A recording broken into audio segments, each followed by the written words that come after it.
Muchas gracias, qué honor estar aquí una vez más.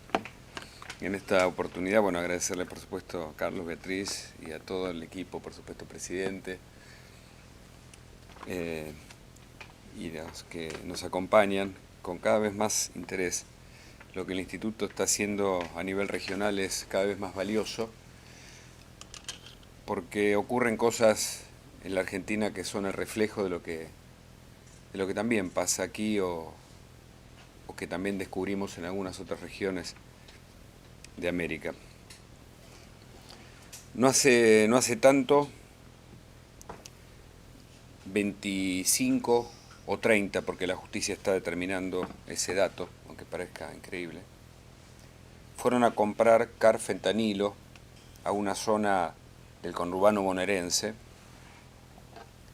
del Partido General San Martín, uno de los más poblados en la provincia de Buenos Aires, y esa cocaína con fentanilo les provocó la muerte. Hace un año, aquí en este mismo lugar, con algunas diferencias, entrevisté a J. Cardona y lo publiqué en La Nación. J. Cardona fue un narcotraficante que trabajó cerca de Pablo Escobar Gaviria, tramitó negocios con él y luego extendió su negocio a los Estados Unidos, a distintos sitios, y estuvo preso aquí 30 años. Se transformó en colaborador de la DEA y aportó datos importantes para desarticular el crimen organizado. Y me dijo con absoluta certeza, y fue un hecho que trajo mucha repercusión en la Argentina, que el carfentanilo que está hoy actuando y matando jóvenes en la Argentina es del cartel de Sinaloa, y que él tiene todos los elementos porque conoce bien la trama. Es increíble, pero esto nos acerca mucho y nos ayuda a entender qué es lo que ha pasado en los últimos tiempos con el crimen organizado. Pero para eso hay que remitirnos un poquitito a una historia. Yo trataré de ser lo más sintético posible. Este año se cumplen un aniversario muy importante de la democracia argentina, 40 años. Después de la llamada dictadura militar, amaneció en la Argentina con un gobierno dirigido por Raúl Alfonsín, que tenía frases como: con la democracia se come, se educa, se estudia. Sin embargo, también se descuidó el avance del crimen organizado. La Argentina estaba más pendiente de restablecer su cuestión institucional, de llevar a juicio a los militares. Por estos días, incluso hay una película que es candidata a los Oscars, Argentina 1985, que trata de ese hecho, muy valioso desde el punto de vista judicial, reconocido casi como los juicios de Nuremberg, al mismo nivel, pero descuidando, y lo digo a propósito de lo que ocurre detrás de la vida real que nos impide ver detrás del telón muchas veces. Cuando estudiaba periodismo de investigación en la Universidad de Buenos Aires, recuerdo una frase que es: si uno rasca lo suficientemente la realidad, siempre hay un doble fondo. Detrás de lo que Argentina vivía en esos años, el crimen organizado no cesaba. Había cesado la dictadura, pero había un avance que se lo empezó a ver, por ejemplo, con un episodio que fue el tráfico de armas que durante el gobierno de Alfonsín hubo a Irán. Primer episodio que nos habla de un crimen organizado de naturaleza terrorista, que después volvería a la Argentina años más tarde. Esta mañana leí una nota muy temprano, quise ayornarme porque me llamó la atención la nota de un periodista mexicano que habla sobre el Plan Cóndor entre los años 75 y 76, y que después de eso México nunca tuvo una política criminal para frenar el narcotráfico. Y el periodista se pregunta: ¿es México un narcoestado? A esta altura es posible preguntarse si Argentina también es un narcoestado. La cantidad de crímenes, por ejemplo, que ocurren en Rosario, que ocurren en Córdoba. Me tocó entrevistar a muchos protagonistas de esta realidad en Córdoba, vinculada con la política local, y de recorrer gran parte de la Argentina haciendo distintas entrevistas. Pero Arturo Santamaría Gómez, del diario Noroeste, dice que México es un narcoestado. En algún momento se habló del narcoestado paraguayo. Muy bien, Carlos Sánchez Brazaín acaba de citar el contacto del gobierno castrista durante el gobierno de Pablo Escobar y después. Pero lo que está pasando con los carteles y lo que está pasando en las distintas etapas del crimen organizado ayudan a que uno se pregunta hasta qué punto no estamos en presencia de algunos gobiernos locales y nacionales que dependen del dinero del narcotráfico. Incluso la muerte de Pablo Escobar no terminó con el narcotráfico. La DEA investiga muy seriamente lo que pasa en Colombia con las BACRIM, las bandas criminales y la penetración del dinero del narcotráfico en la política de Colombia. Los carteles de Medellín y de Cali fueron el inicio de esa penetración, pero muerto Pablo Escobar, esto no cesó. El año pasado, como les contaba, esta entrevista me sorprendió y me permitió seguir investigando a nivel local y a nivel transnacional. Lo que pasa en Paraguay y en Bolivia son muy preocupantes a nivel de los gobiernos. Lo que está pasando en Perú, el agite de Evo Morales para esa crisis que vemos en Perú, también dice que está muy relacionado con lo que pasa con el narcotráfico. El advenimiento de la democracia en la Argentina, como decía, no permitió superar el avance del crimen organizado, más bien por el contrario. La idea del avance del crimen organizado se lo vio en esa fase por parte del terrorismo que utilizó a ese gobierno de Alfonsín para sacar armas en una guerra que en ese momento se desarrollaba en territorio iraní.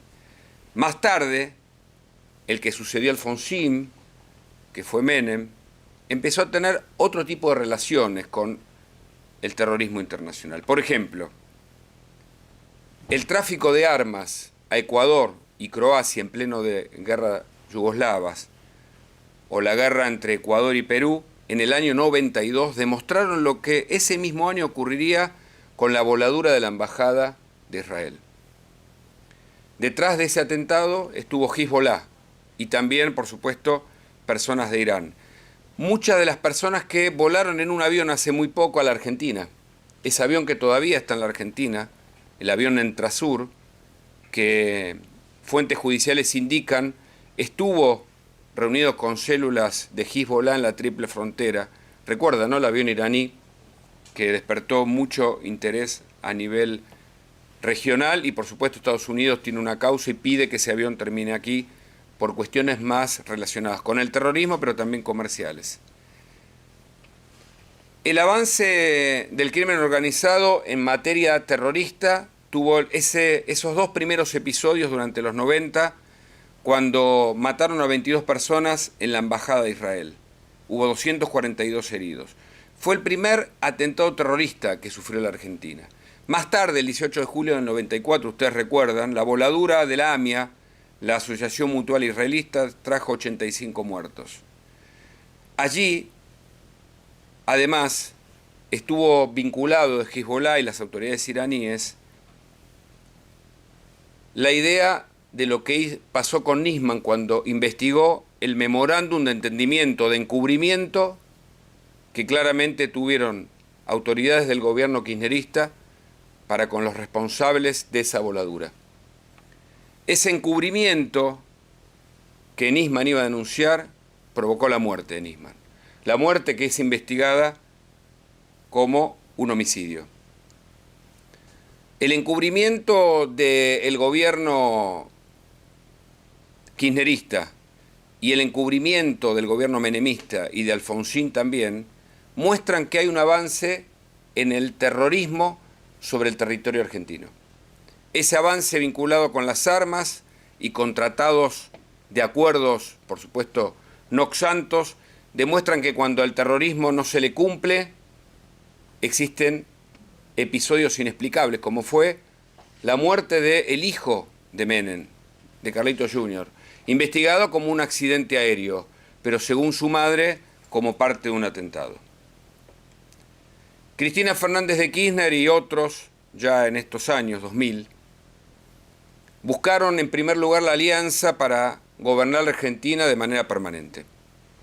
Por supuesto que estuvieron preocupados al principio por ejecutar el modelo que aplicaron en Santa Cruz, borrando la justicia, el periodismo y cualquier poder que se les pudiera oponer, con una narrativa populista muy acorde a lo que pasaba con el Foro de San Pablo, con lo que pasaba con el castrismo, menos brutal por supuesto, y también lo que pasaba con Chávez. Yo recuerdo el ALCA, aquel movimiento de libre comercio que se intentó implementar, y la contracumbre del ALCA, ¿te acordás?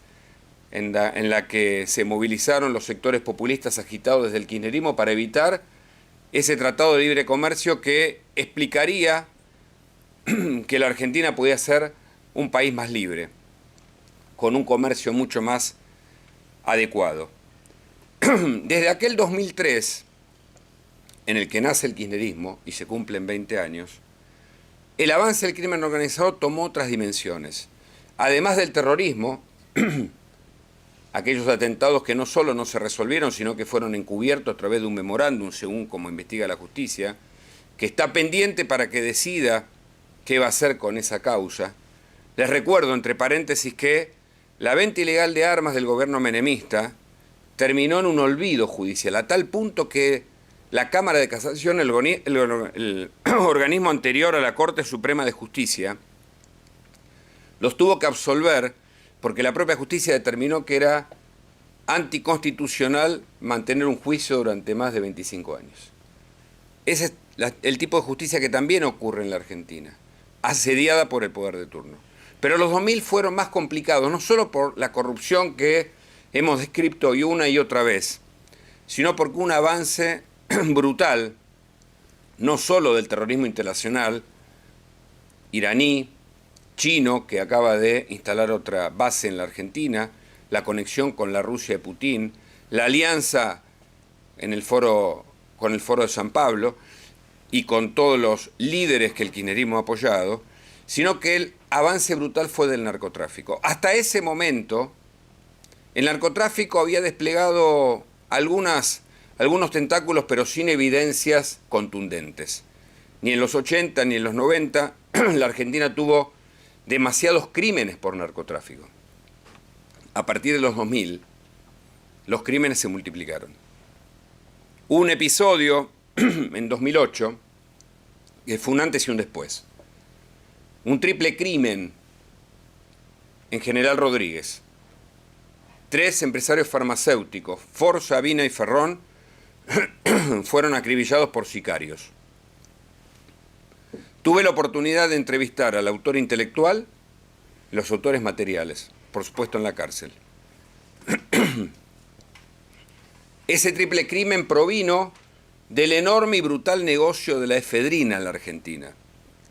La efedrina se importaba en la Argentina para la industria farmacéutica 1 tonelada por año, 1,5 toneladas frente a alguna necesidad específica. Llegó a importarse 22 toneladas por año, un 1.300% más durante los 2000, durante los años kirchneristas. Desde 2003 al 2007 llegaron más de 20 toneladas de efedrina. ¿Y qué pasaba?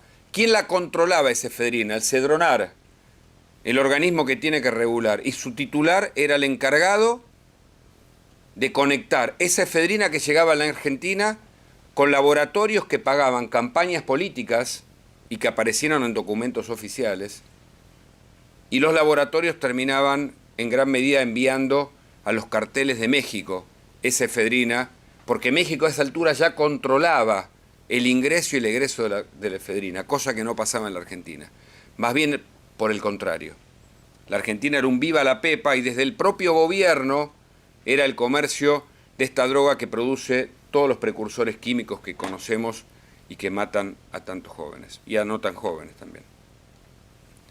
Pero ese triple crimen que sorprendió y conmocionó a la Argentina, porque no es habitual, el sicariato hasta ese momento no era habitual, generó repercusiones políticas muy fuertes, a tal punto que cuando subió Macri, estaba prófugo en la triple frontera Esteban Ibar Pérez Corradi, el autor intelectual del triple crimen, el que mandó, según la justicia, a que ejecutaran a Forza, a Vina y a Ferrón, 3 jóvenes que estaban en los laboratorios, que fueran ejecutados por los hermanos Lanata y por Esquilachi. A que no saben quién protegió a Esteban Ibar Pérez Corradi, que salió con un DNI de la Argentina y estuvo en la triple frontera en Ciudad del Este. Un hombre de Hezbollah, me lo dijo personalmente, cuando lo entrevisté en Paraguay y aquí en la Argentina. Fui el único periodista, perdón la autorreferencia, pero me pidieron que hiciera alusión a algunos hechos puntuales para entender qué es lo que está pasando detrás. ¿Y qué es lo que pasó durante el gobierno kirchnerista? Nadie buscaba a Pérez Corradi, era un prófugo. Era el hombre que guardaba gran parte de los secretos, como el contador Manzanares, de los hechos de corrupción, pero del narcotráfico en la Argentina. Esteban Ibar Pérez Corradi aportó datos de cómo se aportó a la campaña política kirchnerista desde los laboratorios de la efedrina. Él niega haber sido quien mandó a matar a Forza, Vina y Ferrón, pero en el medio de sus diálogos aparecía el concepto de la morsa. Y muchos se preguntaron, ¿quién es la morsa? El cerebro intelectual. Y algunos dijeron, bueno, Aníbal Fernández, el actual ministro de Justicia y Seguridad de la Argentina, le dicen la morsa. Yo le pregunté cara a cara a Esteban Ibar Pérez Corradi si la morsa era Aníbal Fernández. No me lo aseguró, pero tampoco me lo negó. Y también entrevisté a los Lanate, a los Esquilaches detenidos a cadena perpetua por haber asesinado, según la justicia, a estos jóvenes de los laboratorios. Y por supuesto, ellos sí aseguraron que el plan era un plan del gobierno, que había que controlar a cualquiera de los que manejaba la efedrina, que se podía salir del control del poder político local. Menciono este caso particular porque fue un antes y un después del avance del narcotráfico en la Argentina. Otro elemento para mencionar importantísimo fue que por esos años empezaron a, enviados desde los Estados Unidos, a detectar a personas que lavaban millones y millones en la Argentina. Se empezaron a construir countries alrededor de la ciudad de Buenos Aires, en lo que se llama la provincia o el conurbano bonaerense. Algunos countries se los conocía como los narco-countries. Dinero negro que venía del exterior y que fabricaban barrios completos. Uno de ellos, recuerdo, era Meyendorf, un hombre buscado en Colombia. Otro, a quien también entrevisté, mi sangre, Henry de Jesús López Londoño. En ese momento, cuando fue detenido, se dijo que era el narcotraficante más buscado del mundo. Pude entrevistarlo, está preso en los Estados Unidos ahora, formó parte de las autodefensas, jugó en todos los puestos, parte de las autodefensas que ayudó a detener a Pablo Escobar. Lavó dinero según la investigación norteamericana, por eso está detenido acá. Y formó parte de esa organización que permitió también lavar muchos millones de dinero.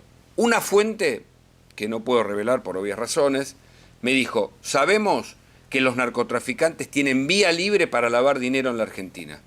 Esa es la fase anterior a la penetración y al copamiento de un gobierno. Las fases del avance del narcotráfico en una región tiene distintos pasos. La fase 3 es cuando se lava sin control y la fase 4 es cuando se ocupa el poder de las fuerzas federales y de las fuerzas políticas. En esa etapa estamos. López Londoño había lavado dinero y ustedes muchos miles de dinero y no saben quiénes también lavaron tanto dinero en la Argentina y a quien también pude investigar. El hijo de Pablo Escobar Gaviria y su exmujer, que están a punto de ir a un juicio oral ahora en la Argentina. Están en libertad, pero fueron a hacer varios emprendimientos allá con el dinero del narcotráfico. Nosotros en un informe que hicimos en la televisión y que yo escribí también, le pusimos la herencia de Pablo Escobar Gaviria en la Argentina. Este no es un escenario casual, sobre todo porque cuando los periodistas fuimos siguiendo cada uno de estos temas, nos enteramos que las fronteras estaban literalmente abiertas para el ingreso de la marihuana que venía de Paraguay, ¿no?, del lugar conocido como Pedro Juan Caballero, y de la cocaína que venía de Bolivia, la famosa Ruta 34, que desemboca en los puertos fundamentales como Bahía Blanca, en Buenos Aires, como Rosario, en Santa Fe, y que terminan dejando un remanente en esa zona para el surgimiento de bandas. En Rosario hay récord de crímenes. En Rosario los chicos se crían entre narcos y aprenden a matar desde temprana edad. Y esa consecución del sicariato empieza a transformarse en una industria desconocida en la Argentina de los 80 y de los 90. Recuerda, ¿no?, aquella Argentina en donde el terrorismo era la única cara del crimen organizado. Pero ahora no solo tenemos al terrorismo, por las razones que fueron comentadas, sino que el avance del narco copa Santa Fe, Rosario, Santiago del Estero, Tucumán, la zona de la frontera como Salta, Jujuy y también Buenos Aires. Las imágenes muestran cómo hace poquito en otro distrito mataron a una persona. Parece increíble que esto pase en la Argentina y la tiraron ahí en una fosa, le hicieron bajar del auto. Hoy se graba todo y los narcos graban, faltan los narcocorridos, los narcos graban para dar testimonio de su poderío. Es decir, que el narcotráfico empieza como una escuela del crimen y termina en los lavadores de dinero que pueden penetrar a las fuerzas federales, como es la gendarmería. Cada tanto descubren a un gendarme traficando cocaína. Y hace poquito, un juez federal, que era un adalid de la justicia en el norte argentino, y al que lo entrevistamos por eso, cayó como consecuencia del narcotráfico. Se llama Reynoso el juez.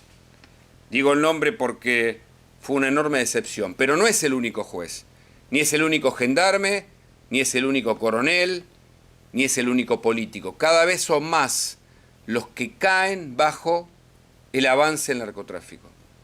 El crimen organizado tiene la seducción del dinero, y poderosos don dinero, y si no hay una decisión política que quiera terminar con esto, la Argentina va rumbo a ser lo que nunca quiso ser.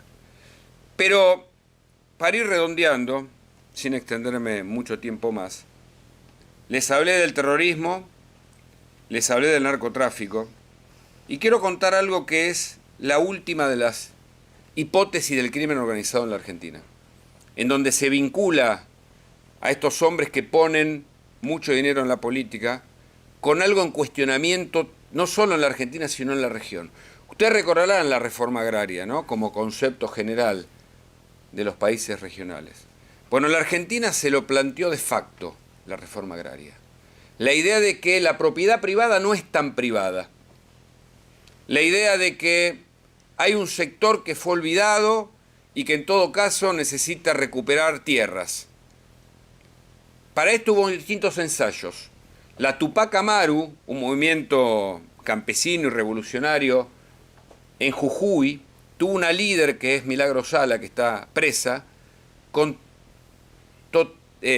distintos tipos de crímenes, desde asesinato, lavado de dinero. El kirchnerismo lo usó como bastión para organizar una provincia que tenía un estado paralelo.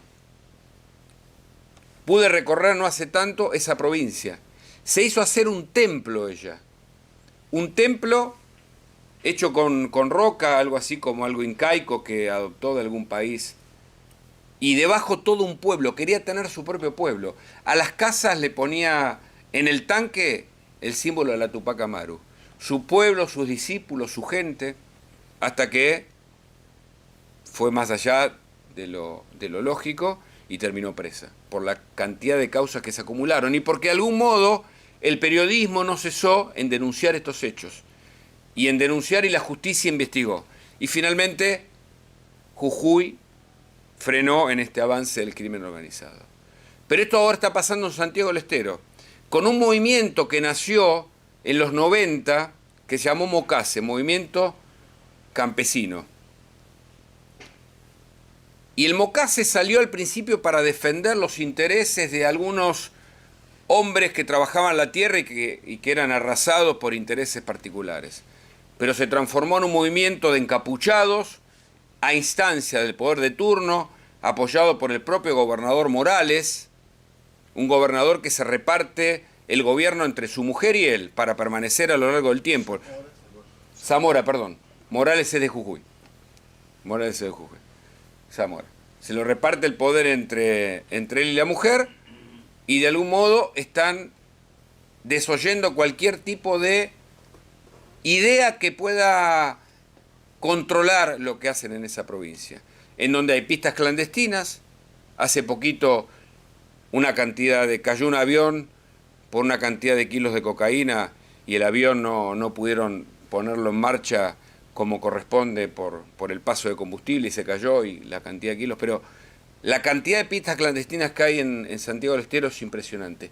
Las usurpaciones, como el caso Ardiles y otros que conozco y que he escrito en uno de mis libros, demuestran que es tierra de nadie, a tal punto que en 2005-2006 investigamos un hecho en el que el vicepresidente de la Cámara de Diputados, Pedro Simón, había hecho una ley a medida de algunos sectores que usurpaban tierras.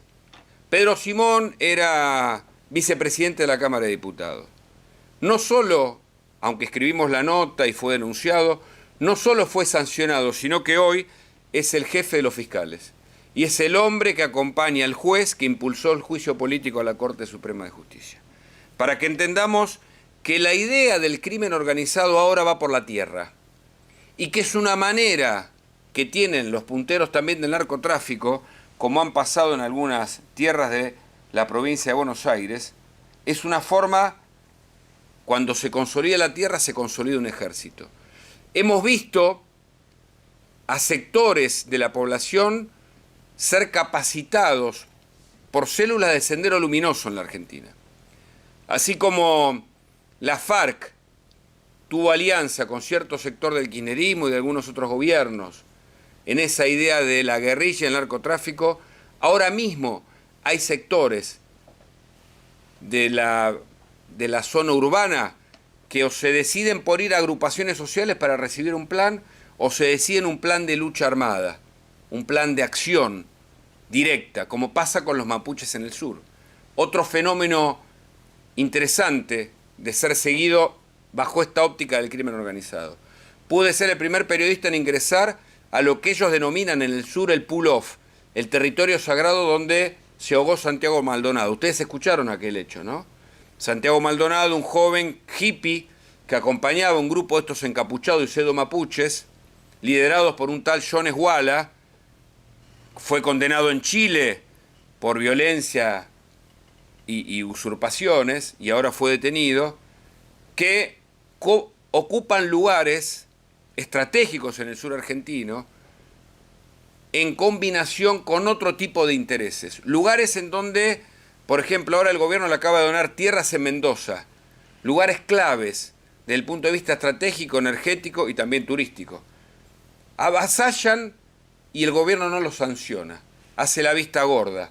Prenden fuego viviendas de los pobladores, usurpan lugares y nadie los frena. Es otro de los movimientos del crimen organizado. Es muy preocupante lo que está pasando en la Argentina. El terrorismo a nivel internacional, el narcotráfico a nivel local, por abajo y por arriba. Y la tierra, con las agrupaciones sociales, personas que se pintan la cara o se encapuchan según su conveniencia para actuar y avanzar a nivel territorial. Ocupar un territorio en la Argentina puede ser tan fácil como comprar un café en McDonald's. Y este es el gran peligro que hoy tenemos. Porque la Argentina, con 46 millones de habitantes, es un territorio casi despoblado. Y la ocupación de sectores irregulares en zonas claves puede ser determinante a nivel geopolítico. La Argentina es un territorio muy rico o con mucha riqueza en términos de su provisión natural. Y está en deuda y en juego su futuro. Este año de elecciones, el gobierno va a insistir en agruparse a partir de estos sectores que están al margen de la ley. La sociedad civil todavía tiene cierta independencia y el sistema democrático es imperfecto, pero funciona. Dependerá de la justicia, de los medios de comunicación y de organizaciones como esta que podamos ver más allá de la caverna y podamos actuar en consecuencia. Muchas gracias.